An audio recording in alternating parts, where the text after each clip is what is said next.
Welcome in to Two Guys and a Mic. I am Scott, joined with Mike and Matt, special guest Tony during the football season. If you are not subscribed, please hit the subscribe button below. It only takes a couple seconds. We have a sports podcast, fantasy football podcast. We have a wrestling podcast. There's also what else is there? Sports betting podcast. Yeah. We got all kinds of stuff. So, anyways, please subscribe.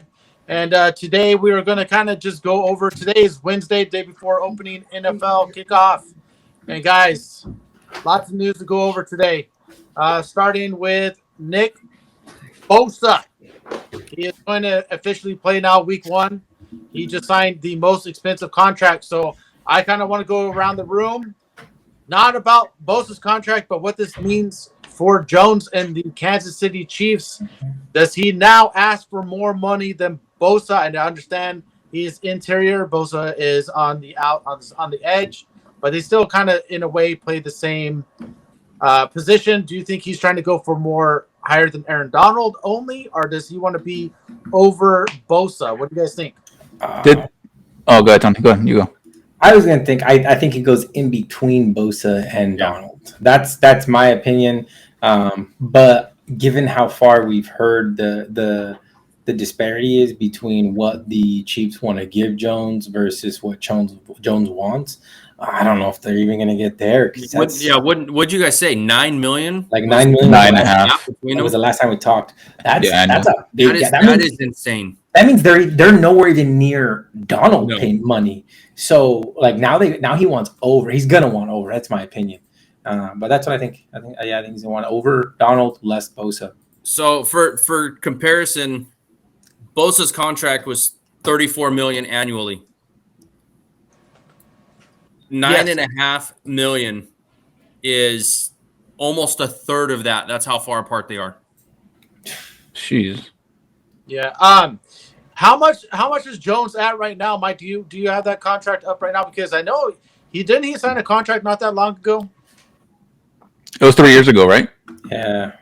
Yeah. I here's my problem with some of these contracts. Like Bosa's understandable. It was all based off of a rookie contract. Obviously, he's outplayed the contract winning Defensive Player of the Year last year. But the one thing that does kind of irritate me is when a guy will sign a contract and like just a couple years later be like, well, I want more money now. Well, then you shouldn't have signed the contract that you signed at the time. Or you should, and the other thing that I have an issue with that too is like, okay, he's not guaranteed to be on the field or anything like that. So would you be okay if the team decided, well, you didn't play that many games this year, we're going to need some of that money back? Are you going to be okay with the reversing your contract? I feel like the NFL has turned into this whole thing where a guy will sign a contract. He will play according to his contract. He will perform to what he should be getting paid. But as soon as someone else signs more and they kind of put up the same amount of numbers, they're like, well, now I want to be paid what he's being paid. Well, enough of that shit. Like, dude, you signed a contract. You got paid. Be a man of your word. Like, I feel like you are breaking your word. Now, I do understand, obviously, teams can let you go at any given time. You know, it's just like any other contract, you know. To me, that only applies to sorry, Mike, I don't mean to cut you off. To me, that only applies to Go ahead. You were asking about his contract. He's in the last year of his contract right now. The base salary is going to pay him $19.5 million. That's underpaid. It's underpaid. It is underpaid, but it is the last year of a contract. He should be with his team right now and already negotiating a contract extension. Not like, hey, I'm going to hold out and not play at all. I want my contract right now. Just play out your contract. Obviously, the Chiefs are trying to work with them, but if they are $9 million off, I'm thinking Jones might be asking for 35. Well, here's my question, because you can't. It was reported that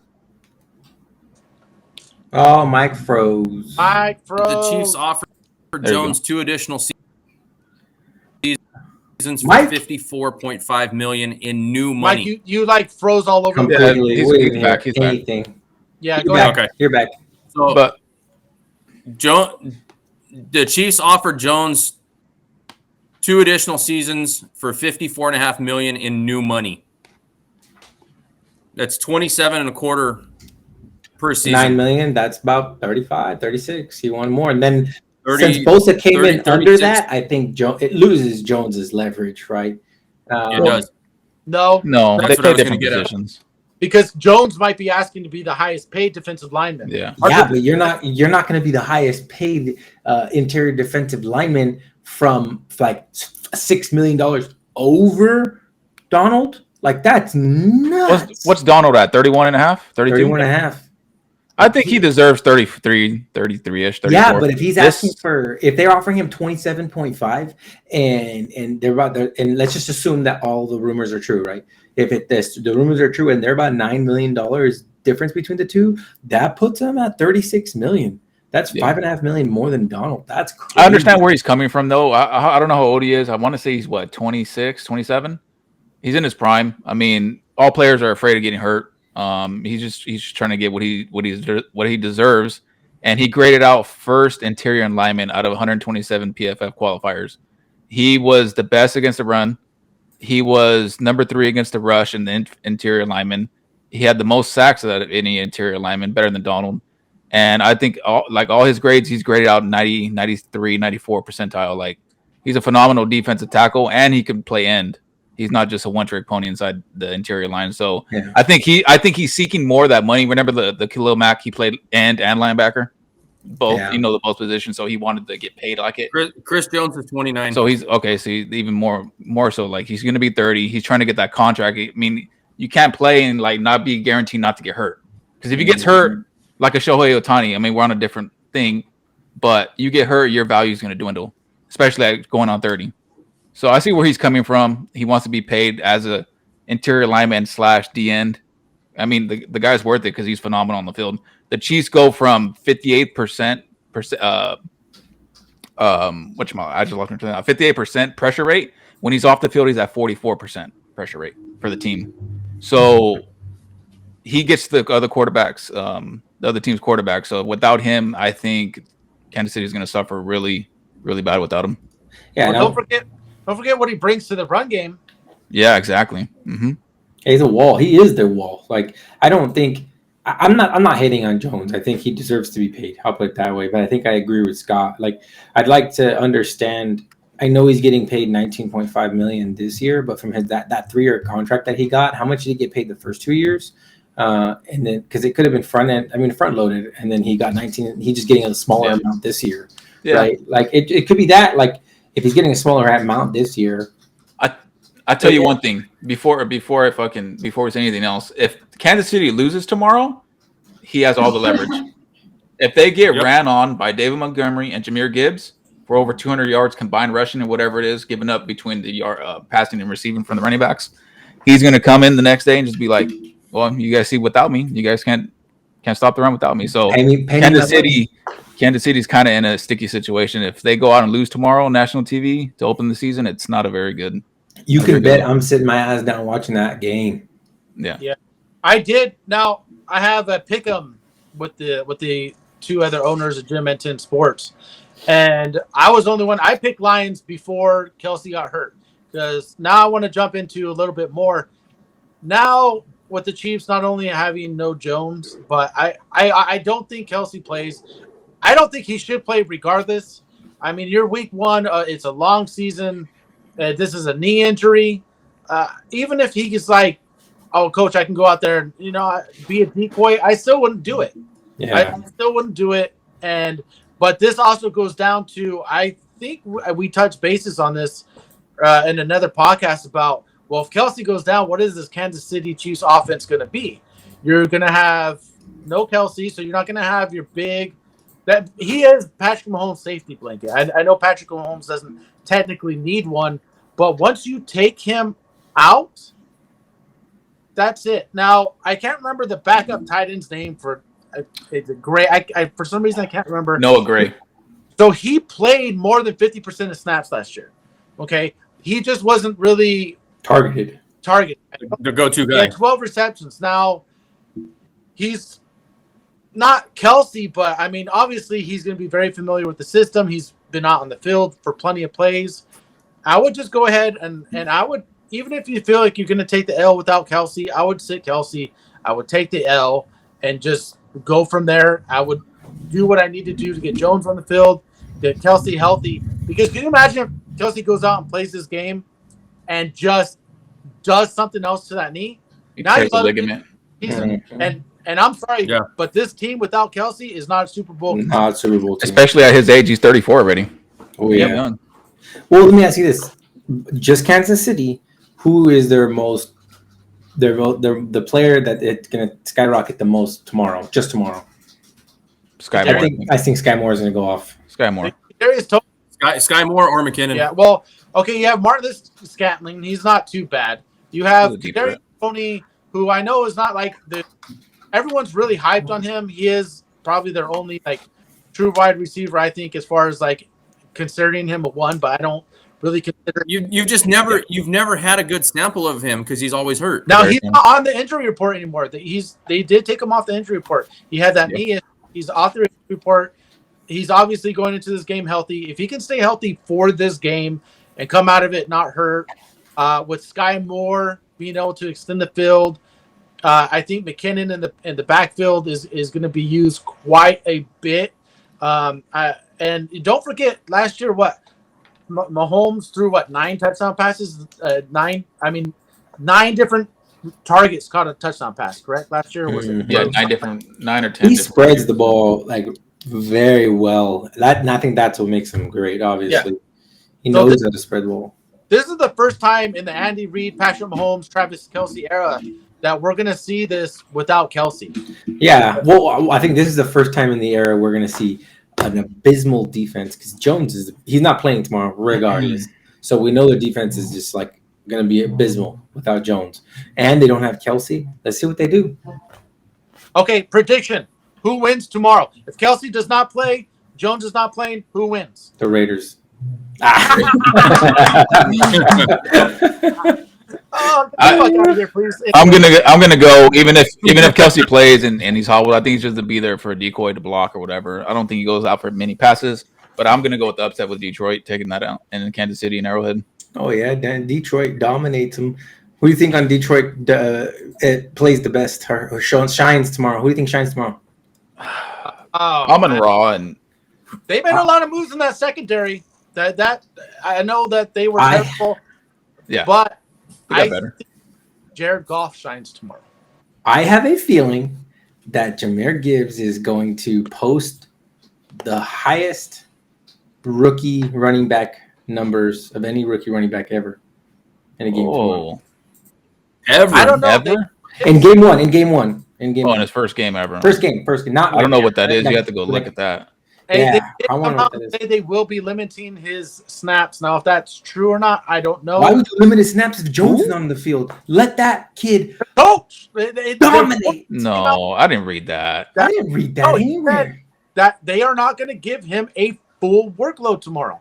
I did not see that. I read today where Gibbs is like, they want to use me everywhere, and I'm going to be everywhere. They said he's going to get anything he can handle. That's what I was looking at. Well, they said that the report or whatever came out had said that they were going to use him in ways unseen before. I think he posts phenomenal numbers. He pulls the Zeke and plays center. Okay. I think tomorrow, if I'm going to call it before we move on, I think he catches at least 7 passes tomorrow. So while we're on the injury train, a couple injuries I want to talk about. Green Bay is in trouble. Trouble. They may be without Watson or Dobbs, and after that, the wide receiver pickings get very slim. It's a bunch of rookie wide receivers. I'll say this much. It is somebody's opportunity in that like third, fourth string to just be like, this is my time to shine right now, and I got to do it. And it could be Jaden Reed. Like, it could be a good little DFS play. He's a rookie, coming out. I think he was drafted in the 3rd round. And I like Luke Musgrave. I mean, quarterback's best friend is a tight end. Those two, I'm not saying they're going to light the world on fire, but, they're going to fucking throw to. Yeah. I think you have a lot of ground and pound. Don't forget they have 2 more than capable running backs, and you can run. So it's not like you're going to get one running back out there and just run him into the ground. whoever's out there is gonna get spelled with the other one who's more than capable of carrying it as And well. Aaron Jones could be catching a lot more passes this weekend. If both Watson and Dobbs miss, do you think Green Bay can still pull it off versus Chicago in Chicago? No, I don't think so. I don't. At that point, I think the play comes down to Justin Fields. But that doesn't answer my question. Depends on the game Fields has. Bears win. You know what type of game Fields can have. Fields can throw up a dud. He has weapons now, so I see Bears winning. Okay, Tony, who do you got? Sorry, I would repeat the question. Okay, if Dobbs and Christian and Watson both miss, who do you have? Green Bay or Chicago? Fuck, it's like fucking two fucking. I can't say that. I'll get canceled. Damn. Well, I think Green Bay. I think Green Bay. Ooh, I got Chicago. I'm with Matt all day. If they're I missing think both Green their top two wide receivers, you that's a lot of pressure on Love to perform in the first week in a divisional game on the road. Now Chicago's not. I think they're still a year away. You know what? I changed my response. Bears. Only because the defense, as it stands. Defense. As it stands right now, Chicago's favored by 1. Yeah, I'll take that. So I'll take the point. Okay. One more injury we want to talk about. Matt, you had mentioned this. This is something I want to touch on real quick. Dolphins going to be without their right tackle for week 1 versus the Chargers. That is considered Tua's left tackle because he is left-handed, so he's without his blindside tackle. Blindside. If you are the Chargers, do you line up Bosa all day on the backup right tackle and just hope that you can just make life living hell for Tua? I mean, you got to, right? That's I mean, you would have to. I would. Teron Armstead he's a great tackle. I think I can't remember the numbers they said. Without him in there, the pressure rate goes up by like 6%. And we all know Tua last year he took a lot of hits, got a lot of concussions. There's just one missed block away from Tua getting blindsided or something. So it could be a scary thing. I mean, I would, as a competitor, as a coach, you would want to throw Bosa on that side and let him work, let him eat. But at the time, Miami's going to have to come up with the game plan to get the short passing game involved, whether it's Tyreek Hill across some slants out the backfield, just get creative with the play calling over there with Mike McDaniels, and just to take that pressure off him and not let the play develop in the 3, 4, 5 second drop back and he gets lit up, by Mac and Bosa. You got to remember they got Mac there too. I think they throw a lot more tight end on that side to help out. I forgot that they have Mac. I actually did forget that. That's anybody that throw there, he's gonna be under harassment all day. So they better figure out something real quick. I think to be honest, I'm. It sucks to say this, but like we're gonna see something bad happen to this season. I hope not. I want to see him stay healthy, but I do too. But it's just I don't want, man. I just have a bad feeling about this. Yeah, it could get ugly. Yeah. All right, guys. So with that, I want to ask you guys, only one game. If you could only watch one game this week, besides your fucking team, don't fucking tell me the Raiders. I won't be watching the Raiders. Tony, what game would you want to watch? Tomorrow's game. I think that's going to be a fun game to watch tomorrow. All right. Detroit, Kansas City. Matt, you cannot pick the same game. Who you got? No, I'm going with the game we're just talking about. Chargers, Dolphins. Could be a lot of offense on that side of the ball, and I like a potential shootout. You would, because you're a low-key Dolphins fan. I seen you in that stadium wearing a Dolphins jersey, bro. We have the picture. His wife's a Dolphins fan, man. Yeah, I have to represent. I got Waddle in fantasy, so I want to see points. Hey, they even got a sex move called the flipper, dude. Out of the water, huh? Yeah. Mike? Bills Jets Monday night. Ooh, yeah, that's the game I was looking forward to. Well, I can't pick it, so pick another one. Yeah. No, I'm a fan of divisional games. I'm interested to see the Cincinnati at Cleveland game. I want to see how Joe Burrow moves around if he is fully healthy. But I think Cleveland's going to be a little bit better than what people always give them credit for. Deshaun Watson's had his full year back.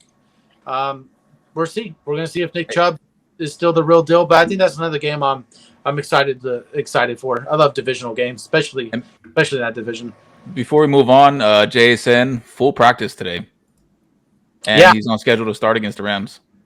Yep, with that fractured wrist. And speaking of the Rams earlier today rolled out Cooper Kupp. Yeah. Jerry Jeudy, chance to play week 1. Hope he doesn't, because we've seen hamstrings get ugly.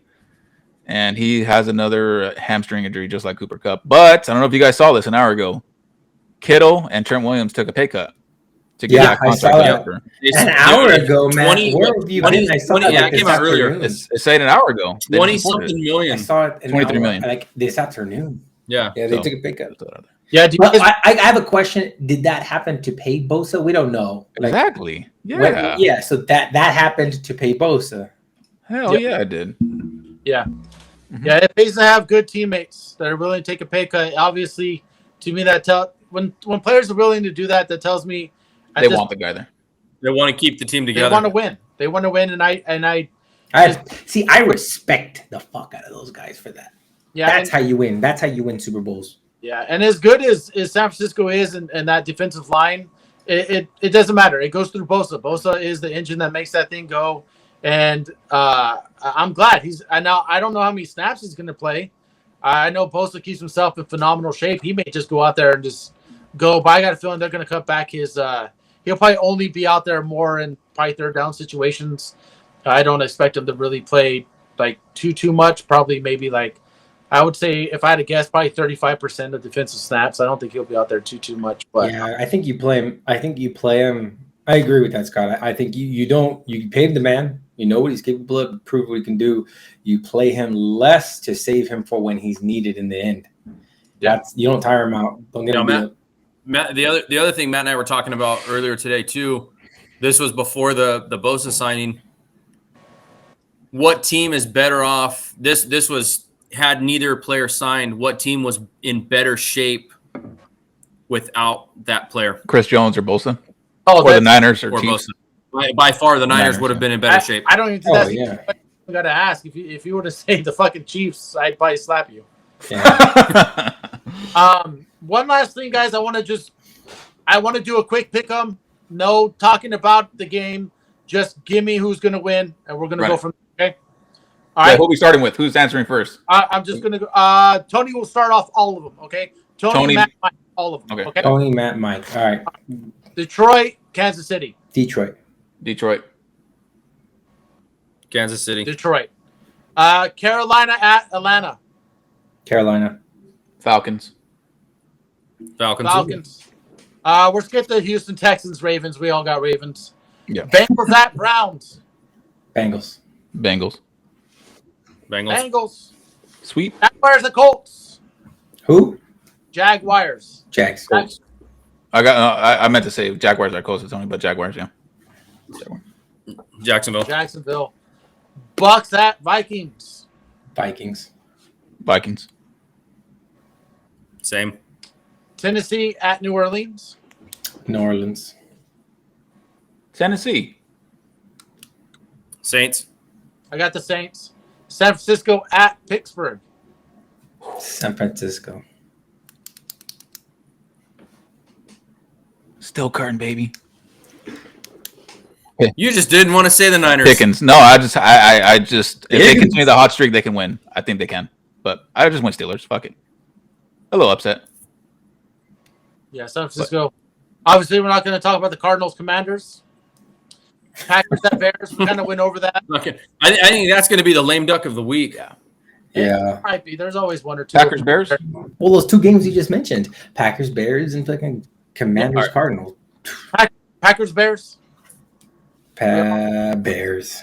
I know I say Packers, Bears. I got Bears. Da Bears. With or without the receivers? Without the receivers. Bears. I had Green Bay originally earlier in the week. I think with banged up wide receivers, I'm switching over to the Bears. Raiders at Broncos. The Raiders. Denver. I have to, bro. Fuck. Denver. Even though I know it's probably the Broncos. You got one that's a fan and one that's real about his team. All right. Difficult one. I think this is probably one of the toughest choices. Miami at LA.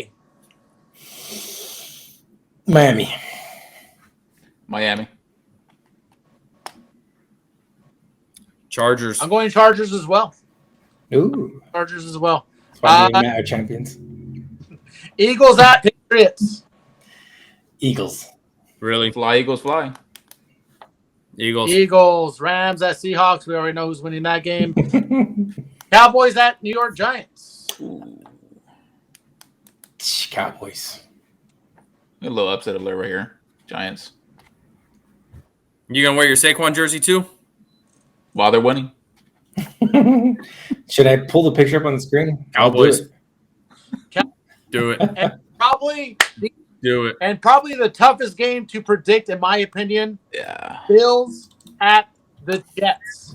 Monday night. What do you guys got? Bills at the Jets. I think the Bills, and only because they know how to work with each other, and I think it's going to take a game or two for the team to jive on the Jets. But I think the Bills. I'm taking Aaron Rodgers and his ayahuasca.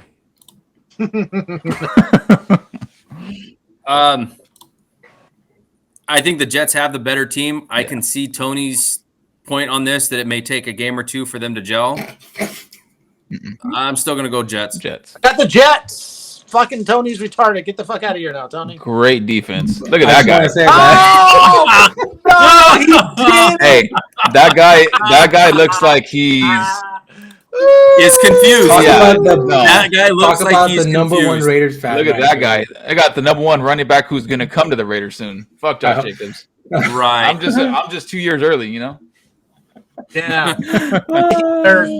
All right, gentlemen. Thank you for having me. Just let me know when you want me to hit end. I'll be listening in. Yeah, Tony, thank you. Because we are now on to baseball, if you are a baseball fan. So, what we got going on, you guys, we haven't done baseball. We haven't done baseball in a while. We've been so high on. We haven't done baseball since All-Star I want to break. say it's Yeah. a month or so, a month and a half. Yeah, we have been super high on football right now. So we're gonna skip some stuff, but I do want to talk about the Braves going in to LA. This was a big series. I felt like it was the two top teams in NL. I was expecting probably a split at best case scenario because Atlanta had been 3-13 in their last 16 games, including the postseason in LA. LA is not the easiest place to play in either. They got very, very good fans, very loud stadium. Braves went in there and tapped that ass. They did not mess around. Acuna had himself a series, and they did it. And they did it without Olsen doing anything in their 3 wins. I mean, it just goes to show that this lineup will beat you. But I don't think it's just the lineup. I think the Braves proved that they're the better overall team because they have the pitching. And have the pitching to shut down the Dodgers when needed. And the Dodgers couldn't do it the other way around. And I think the pitching might come back to bite the Dodgers in the ass a little bit. Well, even more so now with the whole Julio Arias situation. But I believe they're getting Walker Buehler back. I don't know if he's even going to be ready, though. I don't trust that. Like, even the same thing, the ramp-up period with Kyle Wright with the Braves, does he have enough time to come back and get ready? It takes more than a few starts to even get ready to MLB pitching. And by the time that happens, you're already looking at playoffs. Now, is he playoff ready? I don't think Buehler will be playoff ready. Neither do I do with Kyle Wright. So maybe he's in a bullpen situation when it comes down to it in the playoffs. They bring him in for as a bullpen, bullpen arm. So as a starter, I don't see it. And on top of that, we do know the Kershaw. He did not perform too much in the playoffs. So I still got the Braves and the Dodgers meeting in the championship series. We still have a month to play. Injuries can happen. Guys can get healthy. Guys can pick it up. Guys can get on a hot streak. I mean, you get like guys like Mookie Betts and Freeman like hot at the same time. That lineup is producing like from the get-go. You know what I mean? But going back to that series, that Thursday night game, I believe was it a Friday? No, it was Thursday night game. That series was the MVP race, like Acuna versus Betts. That was for Acuna to show up like that and hit that grand slam, and Mookie did his thing with I think the first game he hit 2 home runs. So they're going back Yeah, and forth. Mookie hit 2. But I think all throughout the series, I think Acuna got the better of Mookie. If I'm going to say, I'm not just a homer, but you can just see it. I'm not being a homer fan, but you can just see at the end of that series, you can just see Mookie's face when he hit that. That Acuna hit that 121 mile an hour exit velocity home run. He just 454 dead center. He knows. So I think Acuna let everybody know, put everybody on notice that he's here to be the MVP this year, and I think he deserves. And he got married. He got married too Thursday morning down there. So, but there was a lot of storylines in that series. Not only good chance of it being a preview of the NLCS. You also had the season series on the line, which theoretically could be a tiebreaker. The Dodgers actually took 2 of 3 in Atlanta earlier in the season, so the Braves needed to win 3 of 4 in LA in order to win that season series, which they did. And you had all 4 of the top MVP candidates all playing each other. So that was a very, very high profile series. Yeah, it was just a great series all around. But hopefully this kind of puts to rest now. Mookie Betts is having himself like great August. Does not go 30-70, then I believe that we are talking about Betts being the MVP. But let's be real. I mean, he's not 30-70 yet, right? He's still 30-60, right? Or 64 or something like that, 63. Yeah. He could go 35-70.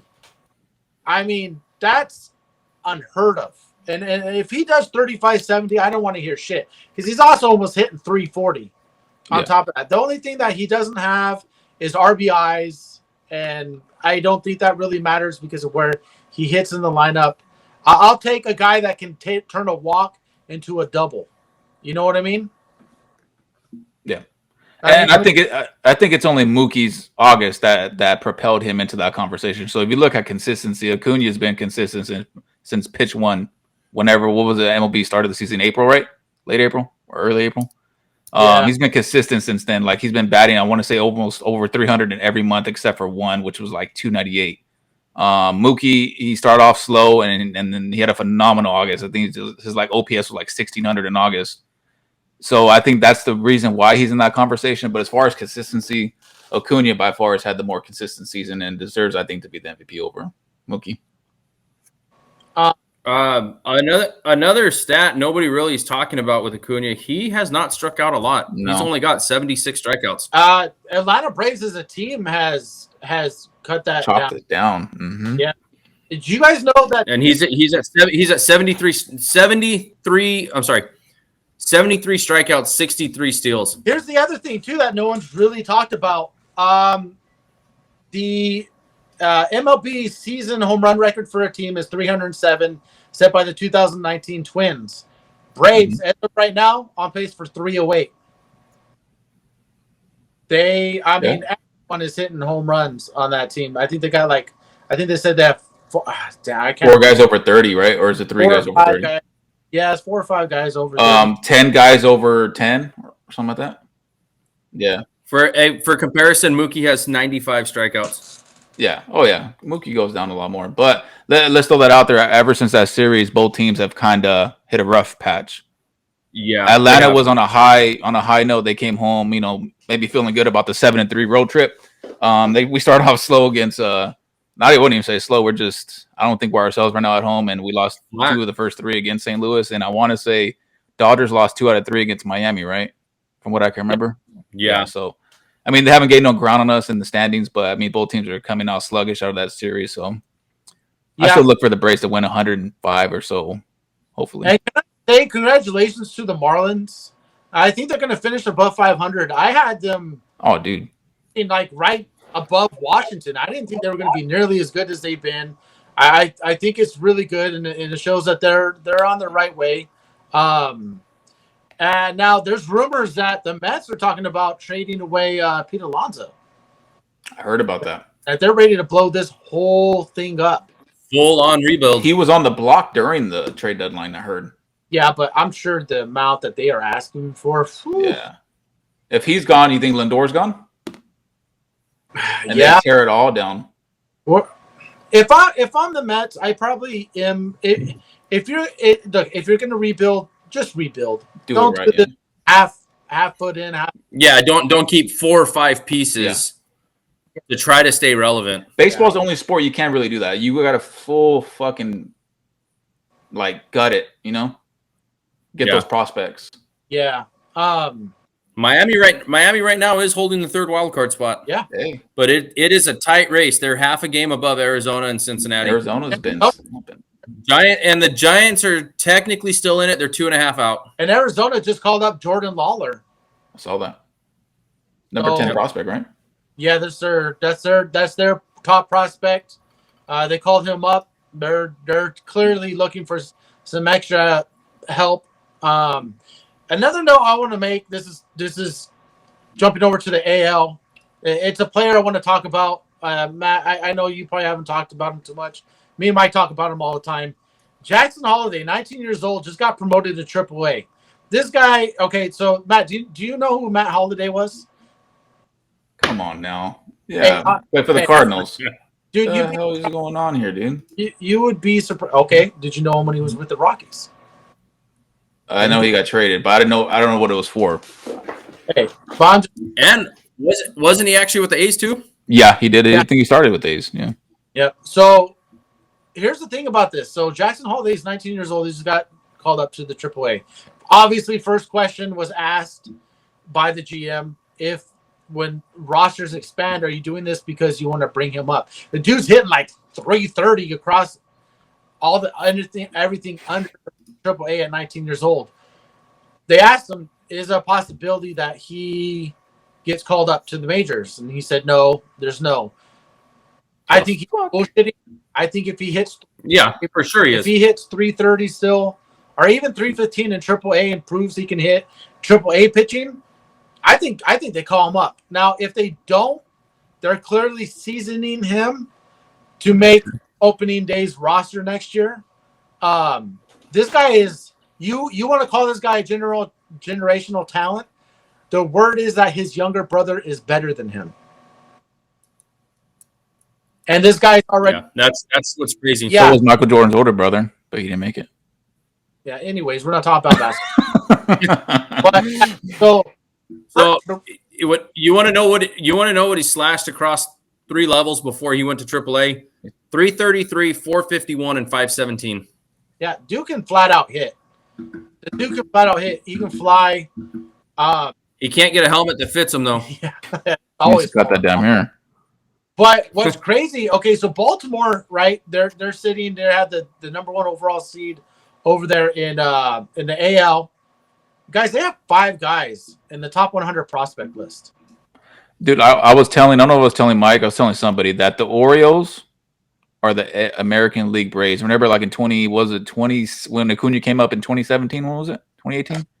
All of our farm guys started coming up and injecting into the major league team, and they caught fire. And look what's happening now. And I think Baltimore, and like you said, Holiday's not even there yet. So imagine they get him with all this young infused talent. They're gonna be a team to reckon with. They're gonna be scary. Yeah, they will be. They're gonna be scary for a long time. Mm-hmm. But you know what's interesting is even with Tampa Bay losing Julio Franco or to Wander Franco, right? That was the guy in my head because she was 18. He said, but anyways, even without him, they're only 3 games. But the Rays are only 3 games back right now of the Orioles. They have a chance to win that division. I think that's going to be a tight race all the way through. Their pitching has been what's kept them in. Phenomenal pitching. Mm-hmm.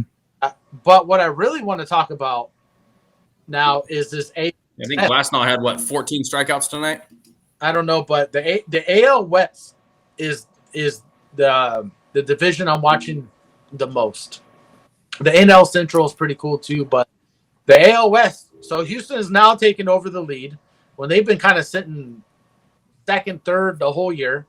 They're going to do Houston Astros things. Seattle's right there, but yeah, have you seen their home run barrage that they've been on, dude? Yeah, well, they're healthy now. They've been kind of hurt. Yeah.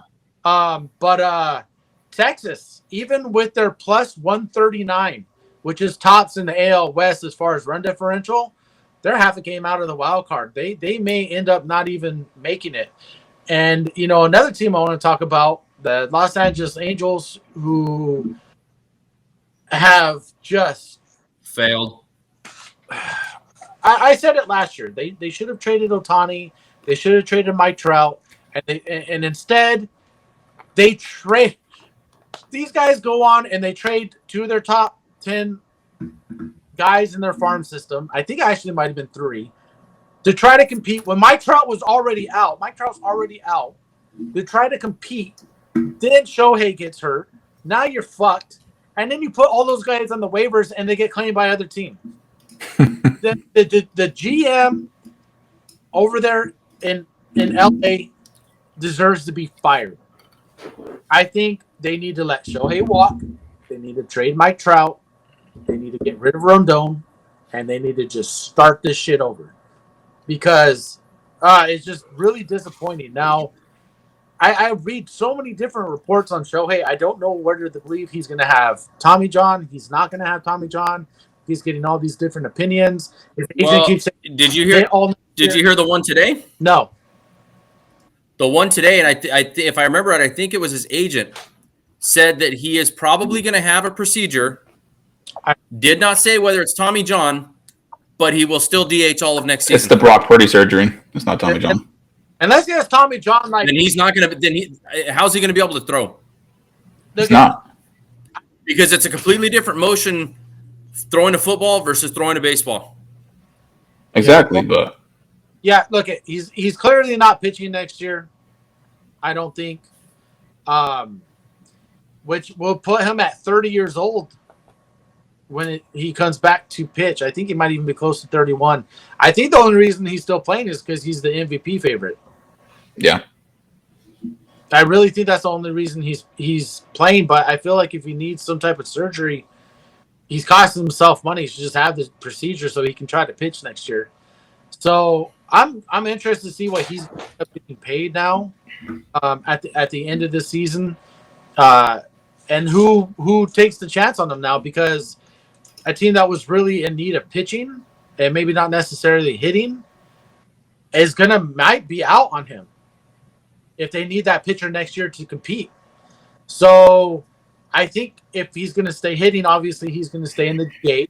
So now he's limited to teams that really need a DH and will need pitching the following year.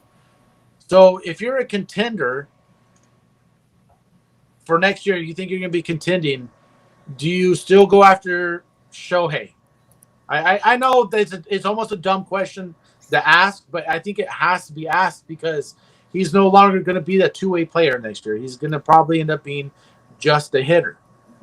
Now he's a fucking great hitter, top 10 hitter, right? But that's not going to do anything for your pitching staff. And you got to get rid of whatever DH you already had. Yeah. So, do you think? I think you do. I think you still go for him. Do you think? But you're gonna have a question mark. What kind of pitcher is he going to return to be? Is he going to return to his pre-injury form? Yeah. Do you still think a big?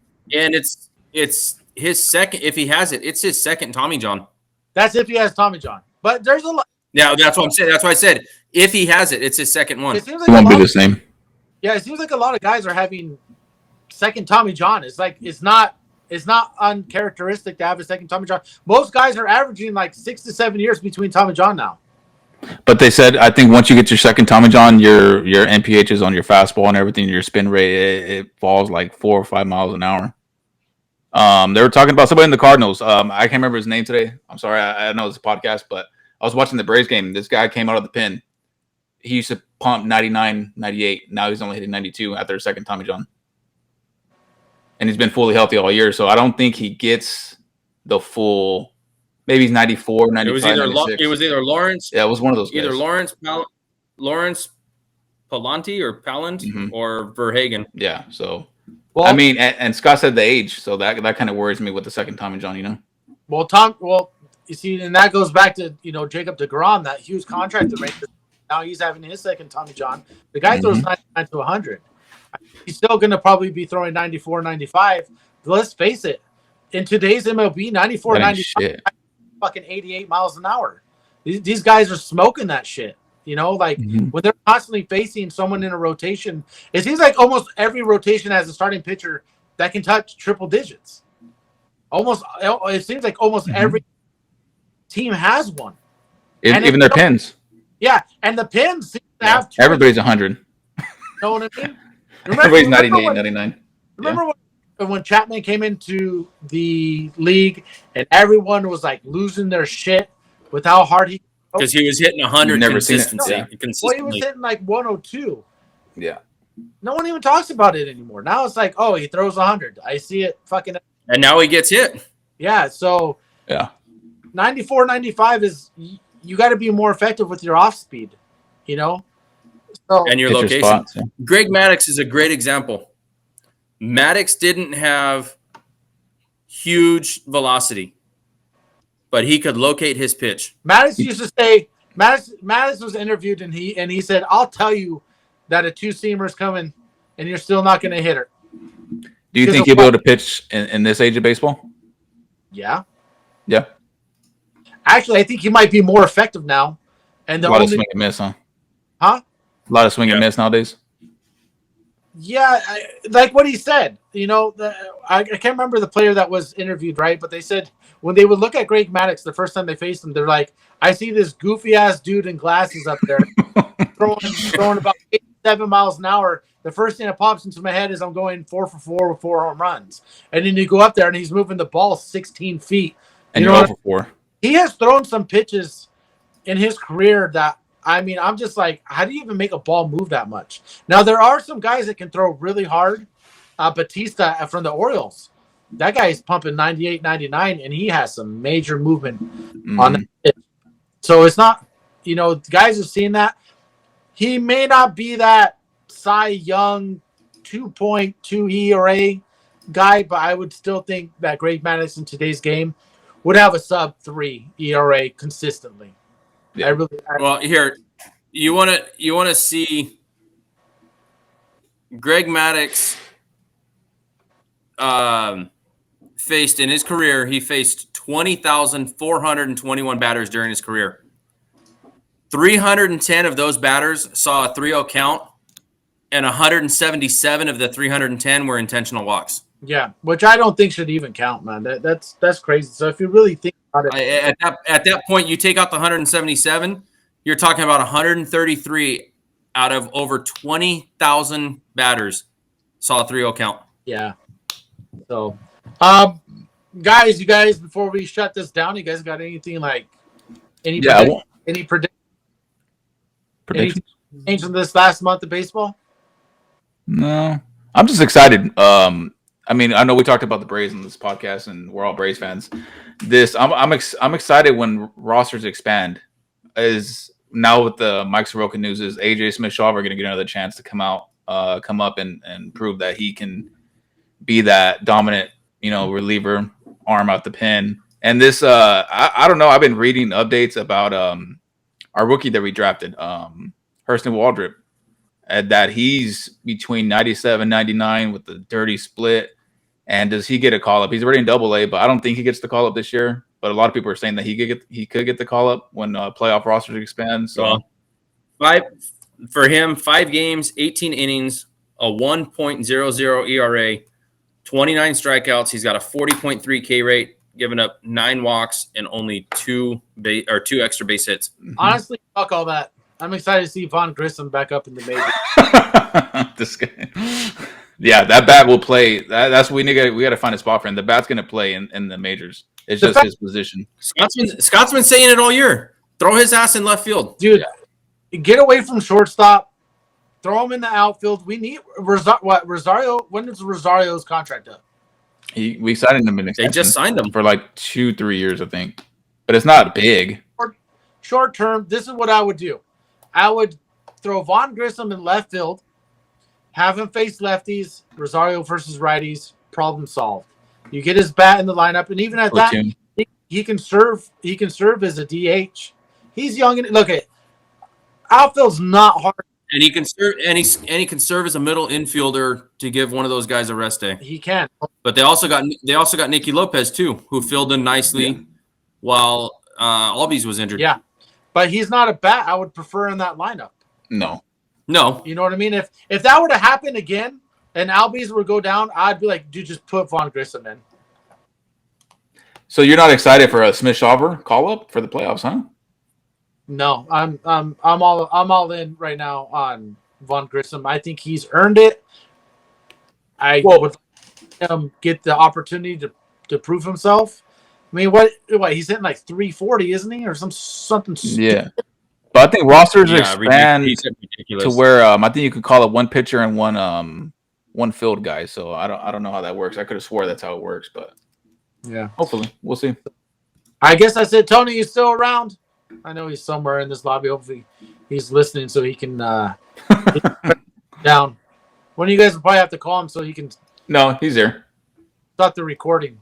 He gave a thumbs up. He could, Tony, bring your ass in here. I was gonna tell you. I didn't know if you want me to come back in. I was gonna say, tell me when, and I'll do it. But Yeah, come back in so we can sign off. All right. Well, this is us signing off.